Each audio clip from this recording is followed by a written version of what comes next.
24th of March today, and so we're doing modules 9, 10 and 11.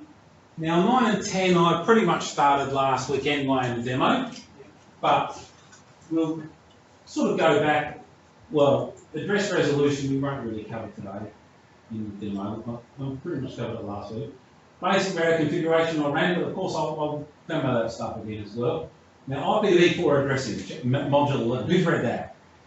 Who's watched the video? Module 11? Yeah, that's big.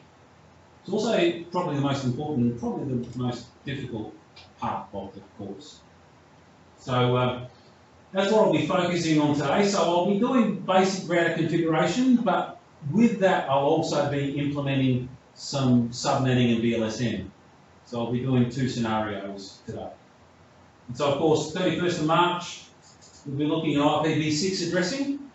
Similar sized chapter, but when it comes to subnetting, it's only tiny compared to that because IPv6 was always designed to subnet, so it's a lot easier. It's really basic. Most of the chapter is actually sort of talking about the differences between it and IPv4. And so, and then we'll do ICMP and transport layer. Transport layer, basically, you're really not going to do much apart from maybe look at Wireshark or that. So then the 7th of April, we'll finish off the last of the chapters for Cisco 1, introduction networks. And then after the break, we'll be doing the tests. So on the 7th of April, I'll basically be demoing to you an example of the practical test. I will also activate the practice theory test, so all through the term break you'll have the time to do that. And so I'll give you another practical test that you can try out yourself. And so of course 28th of April we'll be doing the testing, and then we'll actually move on to that second CCNA course, which of course is switching, routing and wireless essentials. And so we'll be doing the first 9 chapters of that. So that's the rundown. So we have a scenario. What's this? And so we have an addressing scheme we need to implement. So we've got a router here with 3 subnets hanging off of it. Now I had to play a bit of a trick to get a 3rd subnet because I thought 2 was a bit boring. And so I've actually had to plug in an extra switching module on that router so I can get a 3rd subnet running. And so the 3 subnets, this subnet needs 60 hosts, this one 30, this one 20. And so now this first example, we're going to do a fixed subnet mask. So basically we'll figure out a mask that works for all of them. In the next scenario, we'll actually do VLSM, or variable length subnet masking. And so once we've designed our subnet addressing schemes, we'll assign the first host address to the router and the last host address to the PCs. Now, with this, we've got a C-class address to divide up, so 192.168.20/24, and so we need to be able to divide it up. Now, of course, in this scenario, there's 2 major requirements. We need 3 subnets. We also need 60 hosts per subnet. So we need to sort of figure out a plan that works for that. Now, basically the solution is 6 host bits are required. And so, of course, the formula there is 2 to the power of n minus 2. Of course, that n is the number of bits that we're leaving for hosts. So 2 to the power of 6 minus 2 is 62. And so that gets us our minimum required hosts. If we used 5 bits, 2 to the power of 5 minus 2, it would get us 30 hosts. And so that's not enough for that LAN 3, which needs 60. So we're having to use, leave 6 host bits. And so, of course, that means there's 2 bits that we can use for subnetting. Now, of course, with 2 bits for subnetting, that gives us 4 possibilities. So, of course, they would be 00, 01, 10, and 11. So there's 4 possible subnets created with 2 bits. So that does meet the requirements, and so that's nice. And so the subnets created are 20.0, 20.64, 20.128, and there's another one that we don't need, so it's the 4th octet of 20.192. So, and that's of course unused because we only need 3 subnets. So, of course, if we just used 1 bit for subnetting, you'd be able to create 2 subnets. That's not enough, so we need to use 2 bits. So, as it says, it gives us these 4 possible bit combinations. And so that's the addressing scheme in a very basic system. Now, of course, it says up here, first host address is for the router, last host address is for the host. And so basically what we're doing there is we're creating 4 subnets, each with 64 addresses, 62 of which are usable. So the -2 means that the first address, or 1, 2, 3, 4, 5, 6 bits, is of course the subnet number.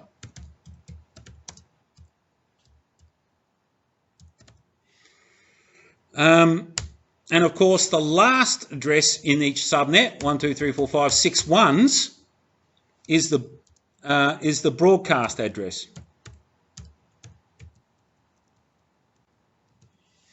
Now, of course, the broadcast address can be used to contact all the hosts, and so you can't use that for a host. The subnet number is used by the router, and that's what's actually advertised to the rest of the world if your router's using a routing protocol. And so that's why it's 2 to the n -2. So it's minus these 2 addresses. So that's why we get 62 host addresses out of 64.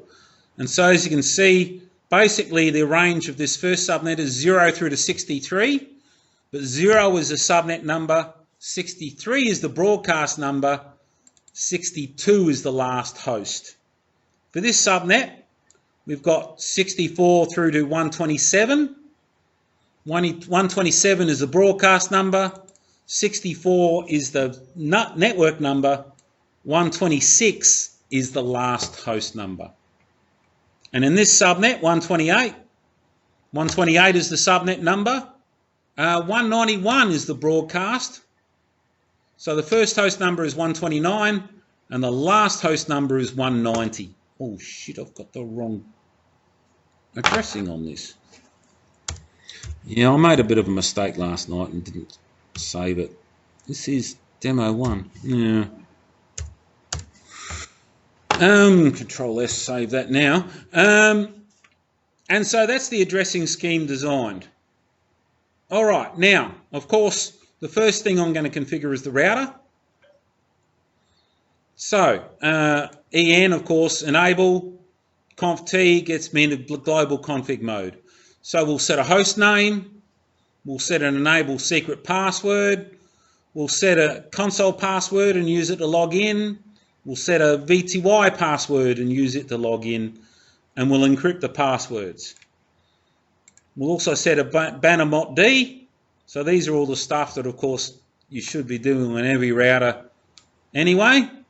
And then here is where the addressing scheme will actually be implemented. And so G000 is the first gigabit interface, this one here.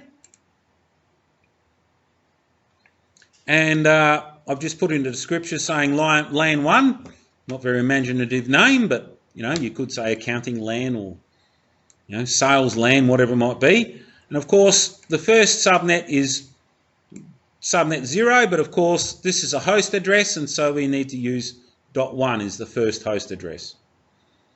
Now the mask Now, of course, the address we're using is 192.168.20/24. Because we've borrowed 2 bits, the mask is now /26, as you can see here. So, of course, that mask stated as a subnet mask is 255.255.255.192. So, of course, it's the first 2 bits set to 1, and so 128 plus 64 equals 192. So that's the mask we're using on all the interfaces. So of course G00 is the first subnet, G01 is the second subnet, or LAN 2. So of course the first host number is 65. Now I'm actually configuring interface VLAN 1 here. That's going to be LAN 3, and the first host on that subnet is 129. Now the trick I had to pull to get the third interface was I actually had to add a switch port card, so I could have a third Ethernet port that I could use. So it's actually this card here, and so that's what's there. Now, if we look at the router, just as a bit of so if we do show IP interface brief, it's not been configured yet, but you'll notice that the physical interfaces are actually administratively down. They're the layer 3 interfaces, including VLAN 1. I've got serial card in there as well, so they're down. These ones here are the switch ports that I added in. Now, one is up because it's got a cable hanging out of it. The other 3 are down because I don't have a cable hanging out of those. And so they're switch ports, and so you don't address those. But of course, all switch ports are actually members of VLAN 1 by default. So that's why I'm configuring VLAN 1. So that's the only trick. I had to pull that trick to be able to get the extra subnet going. So let's paste this configuration into the router and see how it goes. Now, of course, after the configuration, I've got end and copy run start to save the configuration. So let's go to the router. I'll paste in the config, and then we can go through.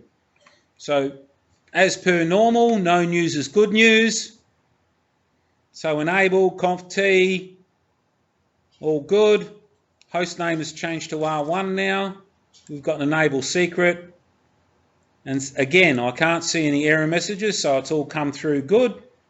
Passwords are encrypted. The banner's been set.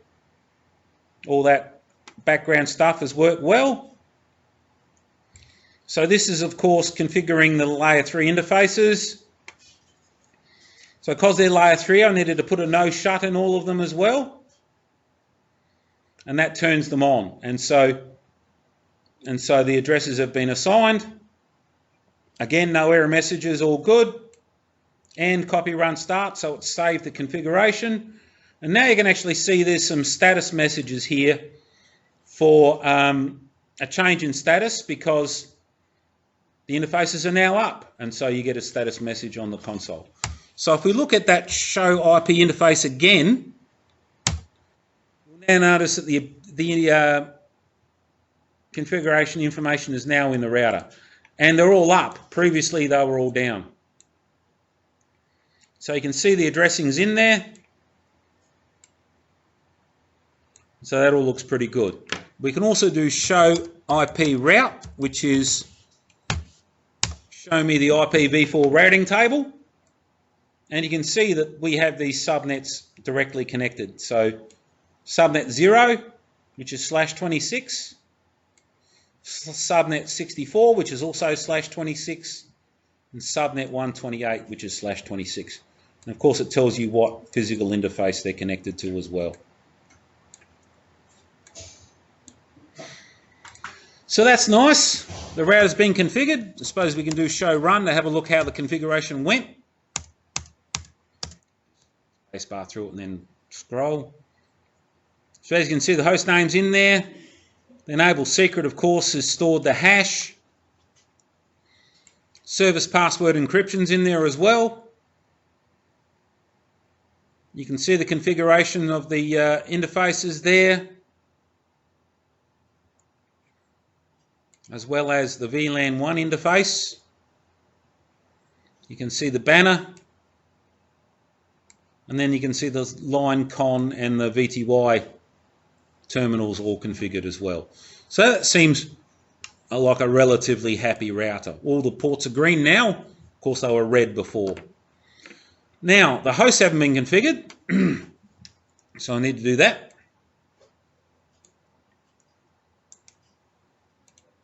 So PC1.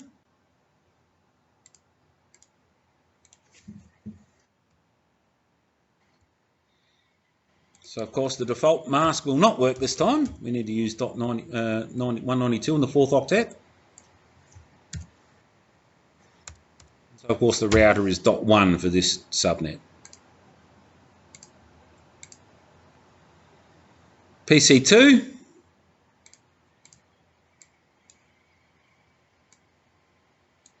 Again, the last host of the second subnet.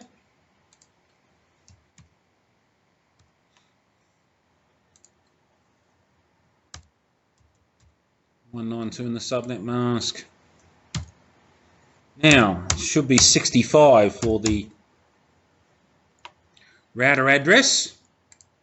So that should be it for that one. And then PC3.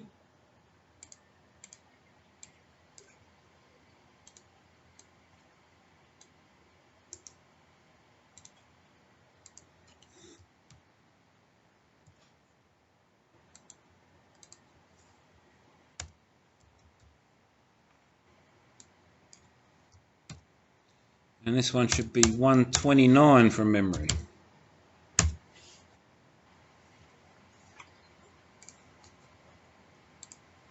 Okay, let's do some pinging. Let's see if it works. So, of course, this is PC3. So let's ping PC1.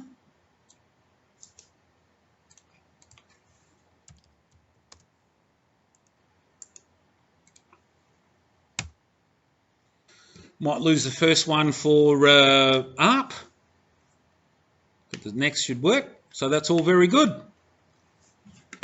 What's PC2's address? 126. Try that. Again, we might lose the first one for ARP.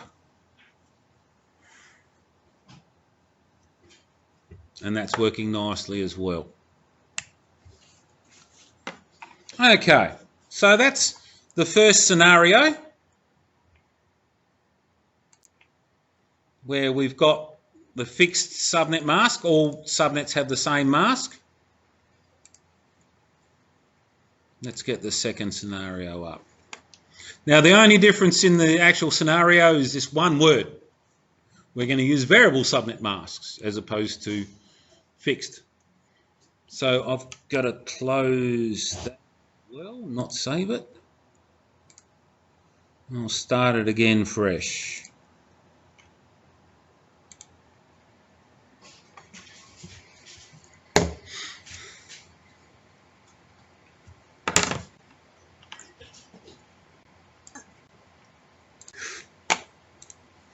Okay, so a fresh start. Now we're doing variable subnet masks. We need to configure a different mask for each subnet, the one that fits it best, as opposed to the previous time we used the mask that fitted LAN 3 best only, and we actually used 3/4 of the addressing space. We didn't really need to. And so if we do that, the first subnet number will actually be identical because, well, LAN 3, that's the one where all the requirements were based on the first time we did it. So LAN 3 will get pretty much the same settings, other than LAN 3 will actually be the first subnet this time instead of the third. So it's going to be 20.0 subnet number. The router will be .1 and the host will be .62. Now, of course, the mask is going to be 2 1s and 6 zeros, so again, it's going to be the same mask as that previous example.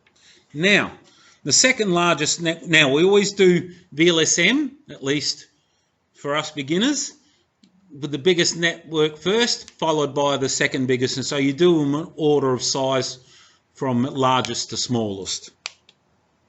So the second subnet is this one here, and it needs 30 hosts. Now, of course, when we had 6 host bits, that gave us 62 hosts. That's probably too many. And so if we have 5 host bits, 2 to the power of 5 minus 2 is actually exactly 30. I think I might have said it in the earlier example already. And so we can actually have a subnet that's half the size. So this is actually taking up a quarter of the addressing space. This one will actually take only an eighth. And so with that, we'll have 5 host bits, so 30 hosts, and we'll have 3 network bits available. And so again, this is the subnet mask I'm showing from the 4th octet. So that actually makes the subnet mask to be 224 as opposed to 192 for the other one. So of course 224 is 128 plus 64 plus 32, which of course are the column values for those bits. And so that's fine. Now this third host. Now 20 hosts. If we had 4 bits for a host number, it'll be 2 to the power of 4 minus 2. That would actually end up being 14 hosts. So that's not enough. And so we actually need another subnet with the same mask as this one. And so it's going to be another /27. So again, it's going to be 3 network bits and 5 host bits. So it's going to have the same mask. But of course, this is subnet 96. And so each of these 2 are 1/8. And so we're actually only using half of the address space. And so here, this is the unused part. And so all the addresses from 128 through to 255 are actually not assigned at this moment. So it gives us a bit of extra free space for later. So now that's the addressing scheme. And so, of course, this first one is pretty much unchanged. The first host is .1. The last host, which is going to be the PC's number, is going to be 62. Here, because we've got a 32 addressing total addresses, it's going to go from 64 through to 95. So 95 is going to be the broadcast. 94 is the last host. 64 plus 1, 65 is the first host. And so here with this subnet, again, 5 host bits required. Subnet 96, so the first host, or the router, is going to be 97. And it goes through to 127. Of course, 127 is the broadcast. 126 is the last host number in that subnet. And so that's pretty much the addressing scheme done. Now, of course, it's implementing it. And so this is actually done in reverse order because it's interface VLAN 1 that points this direction. So that's the one that needs to have the first subnet with /26. This is the second biggest one, so we're going to give this one the second subnet. So subnet 64, but of course the first host is 65. And this is /27. So of course that's 128 plus 64 plus 32 equals 224 in the last octet. And so LAN 1, of course, is the smaller one here. And so it's subnet 96, the first host is 97, and of course again it's a /27, so it's the same as the previous one. And so this is how we implement it. And so let's do a copy and paste, see how we go.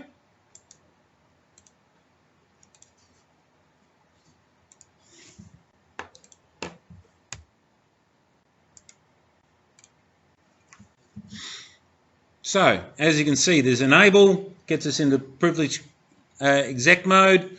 Conf T, of course, gets us into global config mode. Hostname R1, changes the hostname, as you can see, the prompt changes. Sending the enable secret command, the console command, the VTY command, encrypting. Again, this is all the same as the previous time, the banner mot D. It's actually just the addressing that's changed a little bit. Of course, we end configuration, copy run start to save the config, and again we have these status messages to say that those interfaces have come up. Let's do show IP interface brief again, see how that looks. So you can see these 2 gigabit interfaces are up for subnet 64 and subnet 97. And of course, this VLAN one here is the first subnet, so 20.0. So that's all happy. Show IP route. And so you can see here that the first subnet is actually on VLAN 1. So it's subnet 20.0. Then the next subnet is on G001, so subnet 64, and then the last subnet .96 is on G000, because that's the smallest one. Okay, so that seems to be working fairly nicely. I suppose we could do a show run to have a look. So again, host name, password. Here's the interface configurations for 96 and 64 subnets. And then of course we've got VLAN 1 here, subnet 0, and of course the passwords again. So it's a fairly happy router, I'm assuming. All the lights are green now. So now of course we need to configure the hosts, starting from PC 3.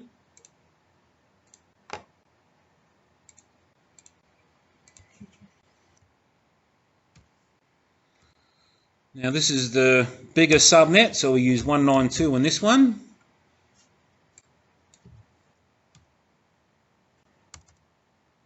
So of course it's host number 1 for the router. PC2 is 94.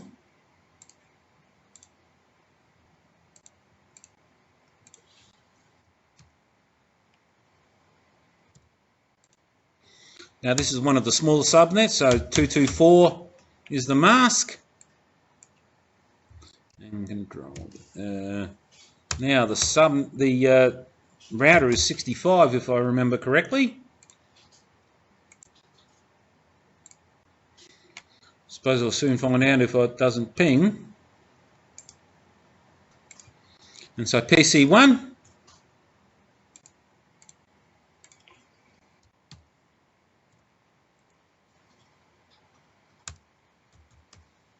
.224 for the mask. I think it's 97.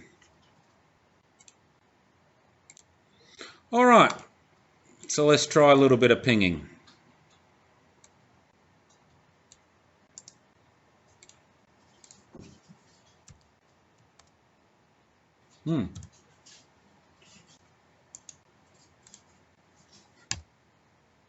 Okay, again, we might lose the first one to an ARP request. Hopefully it'll work. Look at that. Very nice. And the next one is 94.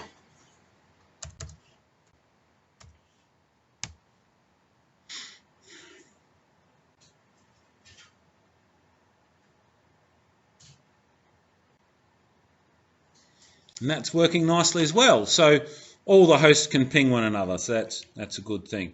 Now, I suppose one thing we haven't tried out is all that password stuff that I set on it. So I'll type in exit to get out of the interface. So hit enter. Well, our banner mod-d is working. Authorized access only. And I'm being prompted for a password. So Cisco. Done. All right, EN. And again prompted for class in this instance. Have a look at that, it's working nicely. So passwords are all good. Suppose we haven't tested, let's just doing a show run. We haven't tested telnet yet, I suppose. So there's the telnet client down here. 192.168.20.1 will do. Connect. Again, we got the banner of the message of the day. Cisco. EN. Class. And I'm in using telnet. So again, I can do a show run. Have a look at the config. Because I didn't actually point out that the encryption on these passwords is working. And of course, that's how the banner mod-d was stored. So that was pretty much all I was looking at demoing today. So that's basic router config plus some subnetting.